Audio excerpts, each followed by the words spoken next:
ಯಲ್ಲಾಪುರದ ಈ ಆಕ್ಸಿಡೆಂಟ್ನಲ್ಲಿ 10 ಜನರ ಸಾವಾಗಿದ್ರೆ 16 ಜನರಿಗೆ ಗಾಯಗಳಾಗಿದೆ.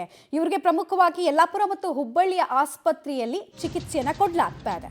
ಯಲ್ಲಾಪುರ ಸರ್ಕಾರಿ ಆಸ್ಪತ್ರೆಗೆ ಸ್ಥಳೀಯ ಶಾಸಕರಾಗಿರುವಂತಹ ಶಿವರಾಮ್ ಹೆಬ್ಬಾರ್ ಅವರು ಭೇಟಿ ಕೊಟ್ಟಿದ್ದು ಪರಿಶೀಲನೆಯನ್ನು ನಡೆಸಿದ್ದಾರೆ ಹಾಗೂ ಗಾಯಾಳುಗಳಿಂದ ಮಾಹಿತಿಯನ್ನು ಕಲೆ ಹಾಕಿದ್ದಾರೆ ಮತ್ತು ಮೃತರ ಕುಟುಂಬಸ್ಥರಿಗೆ ಸಾಂತ್ವನ ಹೇಳೋ ಪ್ರಯತ್ನವನ್ನು ಕೂಡ ಮಾಡಿದ್ದಾರೆ.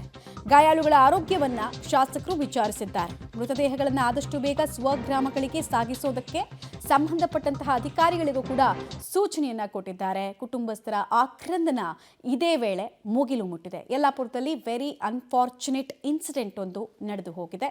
ಸೊ ಕ್ಷೇತ್ರದ ಜನಪ್ರತಿನಿಧಿ ಆಗಿರೋದ್ರಿಂದ ಈ ಆಕ್ಸಿಡೆಂಟ್ಗೆ ಕುರಿತಂತೆ ಚಿಕಿತ್ಸೆ ಪಡಿತಾ ಇರೋರಿಗೆ ಸಾಂತ್ವನ ಹೇಳೋ ಕೆಲಸವನ್ನು ಕೂಡ ಮಾಡಿದ್ದಾರೆ ಮತ್ತು ಅಲ್ಲಿ ಉಳಿದ 10 ಜನರ ಡೆಡ್ ಬಾಡೀಸ್ ಏನಿದೆ ಆ ಪೋಸ್ಟ್ಮಾರ್ಟಮ್ ಎಲ್ಲ ಬೇಗ ಮುಗಿಸಿ ಕುಟುಂಬಸ್ಥರಿಗೆ ಮೃತದೇಹವನ್ನು ಹಸ್ತಾಂತರ ಮಾಡಬೇಡಿ ಅಂತ ಕೂಡ ಸೂಚನೆಯನ್ನು ಕೊಟ್ಟಿದ್ದಾರೆ.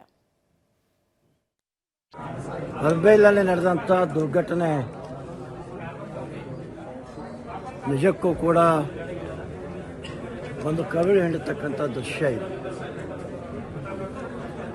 ಬಡತನದ ಬೇಗೆಯಲ್ಲಿ ಬದುಕದೇ ಇದ್ದಂಥ ಸವಣೂರಿನ ಕುಟುಂಬ, ಅನೇಕ ಜನ ಬಡವರು,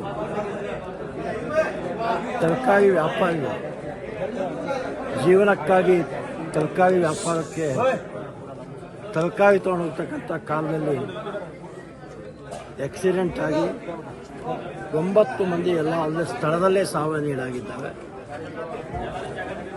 ಒಬ್ಬರು ಹುಬ್ಬಳ್ಳಿಯಲ್ಲಿ ಚಿಕಿತ್ಸೆ